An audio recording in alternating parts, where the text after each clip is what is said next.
จักมือแหงนี่2 มื้อได้ขายโอ้ผู้เฒ่าก็เอ็ดเนาะบ่ได้อยู่เนาะแม่เนาะตะเบิ่นดงครับเอาเจเอาเบิ่นเตประเนาะเอาเจได้หลายมื้อนี้เนาะแม่เนาะหลายเอาอยู่โซนเองอยู่ชนแล้วชนเข้าลูกขอเอาน้ำมู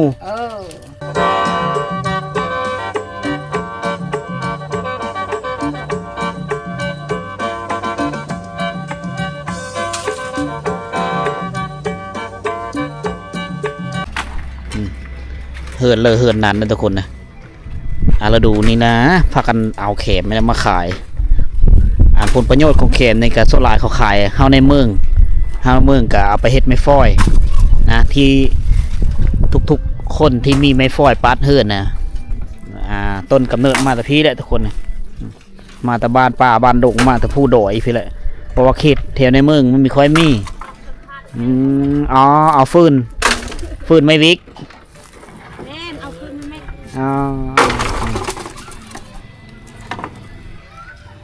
ใครยุ่มีรถไถแก่เนาะแค่ไม่ได้รถไถแก่ออกแบะแล้วสมัยตะกี้ตอนมาทำมีรถไถนะส่วนหลายก็แบะ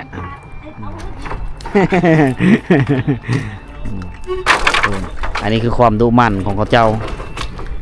ไม้วิกลำต้นมันเขาตัดเอาไปเข้าโรงงานมันเหลือแต่ไม้งามันเล็กๆน้อยๆนี่ชาวบ้านเขาเอามาเฮ็ดฟืนนะอันนี้เหลือแต่ขายได้นี่บ้านปะงาเป็นบ้านที่ติดแปะกับสายทางทุกคนเลยนี่สายทางรถเที่ยวไปเที่ยวมาแหละถ้าว่าเฮาหันหลังไปพูดกับพูดและเฮาก็สู้เทศบาลเมืองเสื้อปูนพอละนะถ้าเฮาไปต่อกับพูดฮอดผาบังฮอดจิกตูบฮอดเวียดนามนาเวของไม่ยิ่งผู้โผกับขับรถมาเฮอถือว่ายังซอยเลือกันได้ดีได้เฮือนเฮือนนั้นพาทุกคนย่างเลาะเที่ยวชมหมู่บ้านก่อนมานี่บ้านปะงามารอบที่2นะมารอบ1ตั้งแต่สมัยเขาเจ้าหูดเข้าไหมันสีหนาวทุกคนก็ยามเช้าๆนี่ไปเอาแต่เช้าได้ฮอดชับนี้ละมา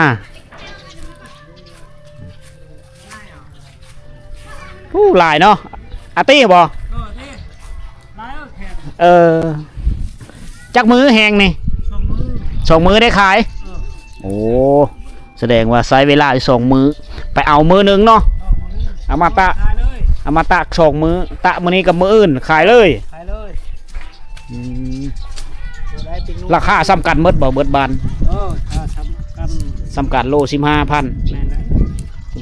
กีบซ้ำกันหมดเลยราคาเอกภาพกันแต่ละหมู่บ้านซ้ำกันเอาแคมปุเองรู้ป่ะนี่ปุเองทางแคมในป่าเอาปนกันนั้นอยู่ป่ากะแค่มีเอามันกะแก่ละลาเนาะแก่ละลาอุ่นอย่างอยู่ป่าพอเริ่มมีแคมตัวเองก็ไปเอาอยู่ป่าพอเริ่มมีแคมก็เอาอยู่โซนตัวเองนั่นเลยทั้งผู้ทั้งเมย์สรุปมือนึงได้หลายโลเติบบ่10 ปลายโลเนาะ10 โลนึง15,000มื้อละ100,000 ปลาย200,000เนาะสร้างไรครับมาแล้วเขาเจ้ากะจิได้ภาษาบรูเขาเอิ้นว่าเตือกบ่เตือกเนาะจิอ้อเตือกจิอ้อแล้วมัดเป็นมัดแบบนี้แล้วก็ไปเบะตะเสื้อแดดประมาณนี้ทุกคนนะตอนแรกมื้ออื่นก็เจ้าจะได้ขายด้วยนี่ตอนแรกมื้ออื่นนับเป็นเงินละเงินเท่าทงละพอค้าเขาก็มาเราได้มื้ออื่นโอ้พอค้านี่หลายคนเลยเนาะซิ่งกันเลยเนาะวันฤดูกาลมันเขาจะบางคนก็เอารถหุ่นใดมาซื้อเอาบางคนก็รถจักรมาแก้นะนายนาเขาเจ้าจะมาเลยผู้เฒ่าก็ไม่ได้อยู่ได้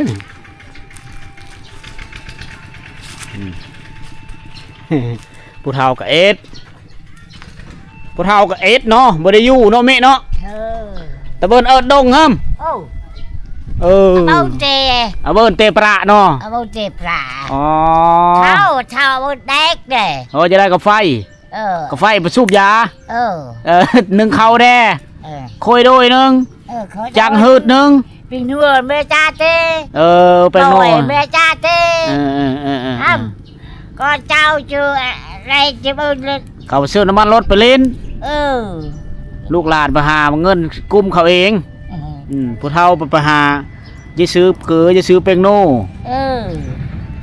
ซื้อกาไฟ เอ้ย เปียน่ะเจิงเสียจ้าเสีย เขาเอาปลาเอาปลาทูเอาผลมาขายแล้วซื้อกิน ได้เท่านี้บ่มื้อนี้มาไหนเบอร์มาไหนเบอร์ไหน บ้านไหนอ๋ออันนี้คือผลงานมื้อนี้ได้ซำนี้ก็ประมาณ5-6 โลเนาะเบิ้นเชิงกันตะปอดกันอ๋อ từ bà này chào cò đô từ Sầm. Việt Đông ซ้ำแห่งผู้เฒ่าเนาะ อันนี้เฮิรนอีเมะเนาะนี่ดุง này อ๋ออยู่จักคนอยู่กันจักคน riêu อีเมะอยู่ผู้เดียว อันนี้เฮิรนลูกไผบ่ lúc hai đi อ๋อกะมันนอนอยู่นี่กะมัน cái bún cái bàn ตะเบิ้นกะมัน cái bún con chạ con được xem อ๋อบ่มีลูกผู้ชาย มีแต่ลูกผู้หญิงเมื่อเฮิรนผัวเบิดแล้ว cái gì hơn chứ อ๋อเมื่อหันคือกันอยู่เจ๊ะอื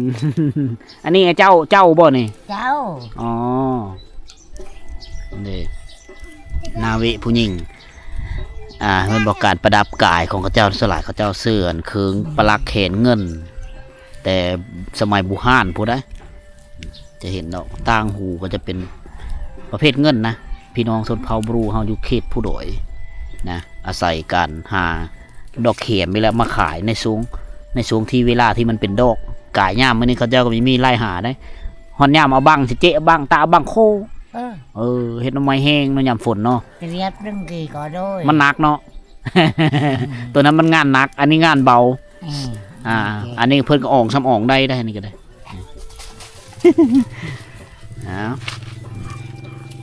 สีได้แต่ละมืออีเมนอนผู้เดียวอยู่พี่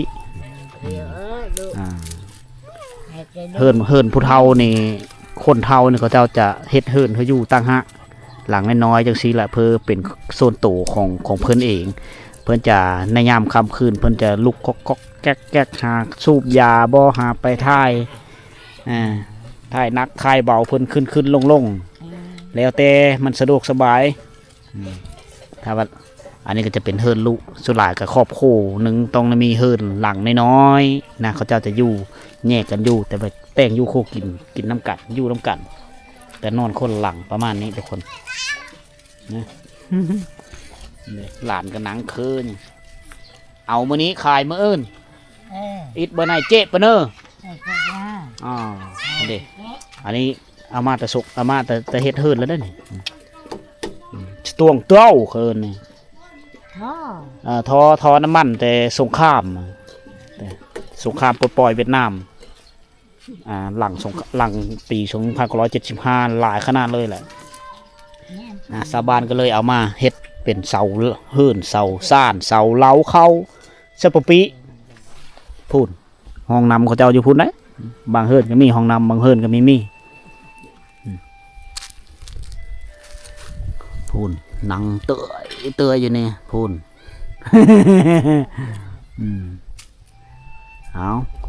เอาซ้ำเอาเฮ่อแห้งที่ว่าออกมาได้ผู้บางคนก็มีลูกมีหลานกันลูกหลานออกมาเฮ่อ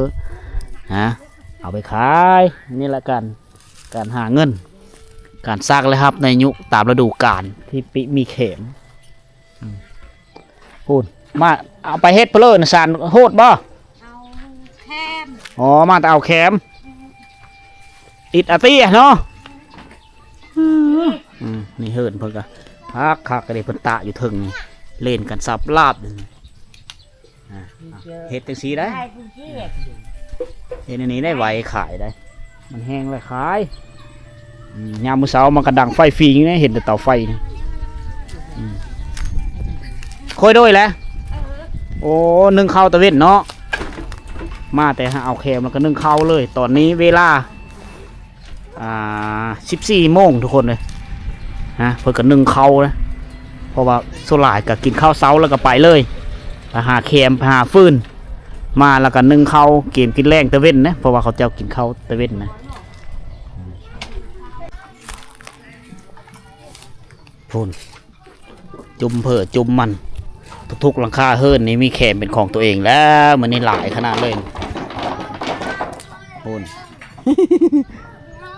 หลายเนาะได้แขมหลายเนาะแน่เจ็บแข้งเจ็บขาแล้วเอาอยู่สูตรเลยบนนี่อีตึงโรเบิ้มอ๋อพุ่นไปเอาเสานี้กินข้าวเสาแล้วก็ไปได้สำนี้มื้อนี้พ่อเลยบ่พักพ่อเลยบ่มื้ออื่นยังไปเอาไม้สำหรับมื้อนี้พ่อเลยเอามาแล้วก็จีกหรือตากไว้เนาะมื้อเสาร์แล้วไปเอาไม้อ๋อผู้สาวได้นี่เนาะก็มูดได้นี่เนาะหมู่เดียวกันบ่กันต้องสักนะหมู่เดียวเพราะเหย้าบ่เอาเรามีสอนเรามีสูตรเป็นของตัวเองผู้บางคนก็เอาอยู่ศูนย์ผู้บางคนก็เอาอยู่ป่าอยู่ดงมันเกิดเองตามธรรมชาติกับอึดนะทุกคนนะอันนี้คือการสร้างรายรับในฤดูกาลดอกแคมภาษาเขาจะเอิญอาตี ขายแล้วก็พอได้เงินซื้อปเกอร์ซื้อเปงโน่ซื้อเครื่องนุ่งของถือเฮลุเฮหลานในยามหน้าหนาวทุกคนเอ้ยผ้าห่มก็ต้องการเงินของมือนี่พูดเรียบร้อยไปแล้วแถวนี่เฮิรนซานบ้านซองเขาเจ้าให้ได้เห็นบอกนี่ตัวนี้เอาทอดแป๊บน้ำมันให้เอ็ดอยู่เถิงนี่ก็เอาไม้ต่อขึ้นประยุกต์ใส่ฟืนนี้โซหลายเอาฟืนไม่วิกเพราะว่าเขตนี่เขาเจ้าปลูกไม่วิกหลายแถวนี่อันนี้ดิเกาะแบเขาเจ้าปลูกหันปลูกนี่หลายสิ่งหลายอย่างเครื่องปลูกของฝั่งเขาหลายเขาเจ้าดูมันเฮ้ยนี่ก็เริ่มปลูกมะม่วงเลยเด็กฟืนงามันเลยงาไม่วิกลำต้นตัวใหญ่เขาเจ้าขายโรงงานเอาไปเฮ็ดกระดาษเฮ็ดปึ้มได้เฮินเลยเฮินนานได้เดี๋ยวนี้ครูเฮินเลยเฮ็ดเข็มนี่อาตีนี่ซอยเดียวอันนี้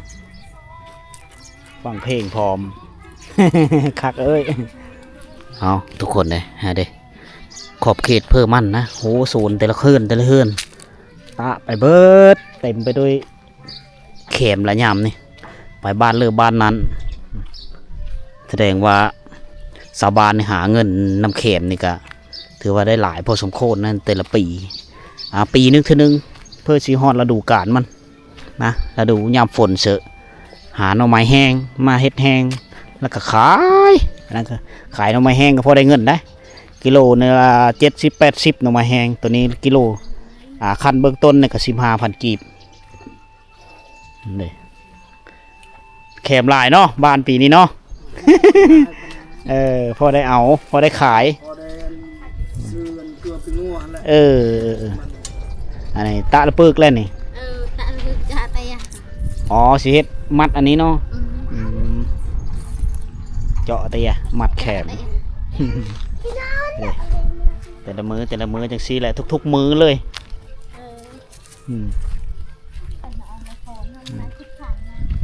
พูดตารางเฮิรนเลยก็เต็มไปด้วยเข็มทุกคนได้ห้องน้ำก็เจ้าผู้บางคนก็ก่อผู้บางคนก็ไม่ได้ก่อนะตัวไม่ได้ก่อนี่ก็สายได้คือกันทุกคนเลยโซนน้อยกับมีทันได้ห้องน้ำโซนหลายก็ได้แล้วอีกตามความพร้อมอีกตามท่าแห้งอีกตามเงินค่ำทรัพย์สินทุกคนเอ้ยนะโอ้อันนี้หลายขนาดเลยอันเด็แม่ยิ่งแถวนี้เขาเจ้ามีความสามารถเก่งนะขับรถได้สบายได้หลายมือนี้เนาะแม่เนาะหลายเอาอยู่โซนเองอยู่ชนแล้วชนเข้าลูกก็เอาน้ำมูเอาน้ำมูโซนพี่โซนน้องเท่านั้นนะเนาะมือเช้ามาแล้วเอาแล้วกินข้าวเสาแต่เสาเราไปแล้วเนาะไปเอามาตัวนี้ทิมนี่ตัวนี้ทิมมัดละตากแดดตากแดด2 มื้อละขาย2 มื้อขายพอขาญาติกันแซ่ๆแล้วพอขาเนาะ ญาติกันซื้อแล้วเอาไปเฮ็ดแขมเอาไปเฮ็ดไม้ฟอย ผู้บุคคลอยู่ในเมืองกับปัดฟอยแขมไม่ได้แห้งแล้วขึ้นไว้ถึงขายได้บ่มือละ40-50 โลไปเอานี่ โอ้ไม่ได้ ไม่ได้เนาะมือละ10ปลาย สิบปลาย มือละ10ปลายโลก็โอเคแล้วอืม เล็บในได้10 โลชาวโล อ๋อ เล็บได้บันแห้งอ่ะไม่ได้ บันแห้งถึงไม่ได้แล้ว แห้งได้10 โลทำนี้ มือหนึงก็จะเอามาประเภทดิบเนี่ยประมาณ10ปลายโลเท่านั้นแหละอะไรพวกพ่อค้าเพิ่นขับรถจักรเลาะซื้อได้เลาะซื้อแขม บ้านเส้นทางผ่ากลางหมู่บ้านเลยรถแล่นวันอยู่ทุกคนมีร้านค้าขายขนมขายเกือขายแป้งโน่เรียบร้อยมี2ร้านผู้ร้านตัวนั้นก็แม่นผู้สาวได้ขายได้เจ้าของร้านเป็นผู้สาวได้ร้านนี่บ้านประงามผู้สาว10 คนทุกคนเลยนะน้องซักบอกว่าฟังว่า10 คนที่ไม่ทันยังเป็นสาวโสดอยู่นะอันนี้ก็แม่นนะนี่ฤดูนี้คือฤดูขี้ฝุ่นใบไม้ใบตอเต็มมีแต่ขี้ฝุ่นแดงจึงครึ่งขี้ฝุ่นหลายนี่ขายขนมพอได้ขายเนาะ จะได้ขายอยู่ แม่ค้าคนสวย สองไอ้น้องบอกไปทางใด อันนี้น้องเอาไปเวะเลย ไปเวะเลยเวะเพอ เวะฮัลโหล ฮัลโหลทัศมามานี่ฮัลโหลทัศ หนึ่งประมาณนี้แหละ สองไอ้น้องนะแม่ค้าคนสวยเลยไปก่ายมากครับซื้อน้ำเหล้ารถหนึ่งขายเครื่องบริโภคต่างๆซื้อขนมแล้วเต็มกี่ฝุ่นตลอดเนาะหันเนาะ ใช่ พูนมาแล้วเฮิร์ดแคมทางก็ต้องทำใจแหละแต่ละมือ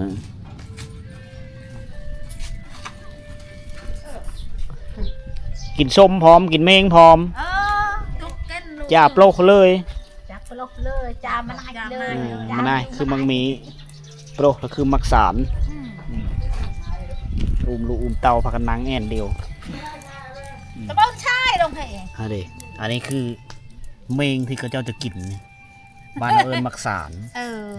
อันนี้นะมังมีนี่กินส้มไปในนี้ได้ แล้วก็เอ็ดเค็มไปน้ำเฮิมเลยเนาะเฮิมเลยนี่ได้หาเงินแบบนี้ได้ยำนี่หอนยำหน่อไม้จะหาหน่อไม้อันนี้จักต่อมัดเข็มเนี่ยนี่เนาะเจาะตีเจาะตังตีตังบางท้องถิ่นเขาเอิ้นตังแถวนี้เขาจะเอิ้นตีแถวภาคใต้แขวงสารวัตรก็เอิ้นเต้ย เก่งเนาะกินได้แล้วชำนี่เอาเลยตามสบายบ่เอาในนั้นโลดเจียวขิงบ่มาชม เจียวน้ำมันชมเอาบางหญ้ากินแบบไม่ง่ายเนาะ เอาหมู่บ้านปะงาทุกคนเลยเป็นบ้านของชนเผ่าตรีเมืองเซโปนแขวงสวรรณเขตได้ชนเผ่าบรูนี่กระแจกกระจายอยู่หลายหมู่บ้านหลายของเขตหลายพื้นที่ทุกคนเลยโดยเฉพาะคือเมืองเซโปนเท่านั้นก็ลองตามสายทางขึ้นไปฮอดเผ่าบังฮอดเจียงตูบโดนแล้วแต่แม่นชนเผ่าตรีถ้าว่าชนเผ่ามังกรแม่นอยู่พุ่นอยู่ฟ้าเซ่บางเฮงเมืองแถวเมืองนอกหมดละทุกคนจะเป็นชนเผ่ามังกรแล้วก็มีชนเผ่าตะโอ้ยนำนะแต่ว่าหลายอันดับหนึ่งแหละแม่นชนเผ่าตรีที่ก็ตั้งถิ่นฐานภูมิลำเนาอยู่เขตเมืองเซโปนแขวงสวรรณเขตในหลายกว่าหมู่เอาสำหรับวิดีโอมื้อนี้ก็ยาวเติมแหละทุกคนสิ่งที่เราเห็นนั่นก็คือหลายรีเดเมนเขาเจ้ากำลังเอาเข็มนะอยู่ขอบเขตบริเวณเฮิร์นน้องซักเพิ่นกันแล้วล้วนแล้วแต่มีกิจกรรมที่กำลังจี้แขมละนะนั่นคือการหาเงินของชาวบ้านในช่วงฤดูกาลนี้ทุกคนเลยเอาสำหรับวิดีโอนี้กันนี้มีเพื่อหลายทุกคน ถ้าว่าเฮามีเวลาเฮาก็จะสิได้คนลาวเต้าคืนกลับมาโอ้พิธีเขาเจ้าผูกแขนน้องซักเพิ่นทุกคนเอ้ยยิงตามเวลาถ้าว่าเวลาเฮามีนะเพิ่นยังมีแน่เจอว่าผู้เพิ่นสิผู้แหนมาเลยสองสาวอยู่นี่ผู้สาวหลายถ้าว่าเฮาจะเห็นก็จะมีงานดองงานผู้แหนผู้สาวก็เต็มละมื้อนั้นถ้าว่าเฮามีเวลาเฮาสิมาพาทุกคนมาชมเบิ่งบรรยากาศอีกเทื่อนึงทุกคน